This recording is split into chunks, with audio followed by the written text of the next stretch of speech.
Or mo kasi porket gusto mo yung isang tao, magugustuhan ka na rin niya. Kaya dapat guys, before kayo pumasok sa isang relationship, or siguro mga crush na yan or something, dapat ready na kayo sa mga magiging consequences. Like, ay, baka hindi naman ako gusto na ito. Sige, ganun, diba? Dapat prepare na kayo.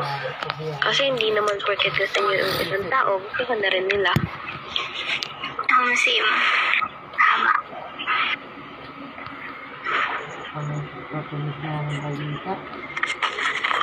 Sino tong sinasabihan ng nasa yun na kasi kaso pinatalo mo pa?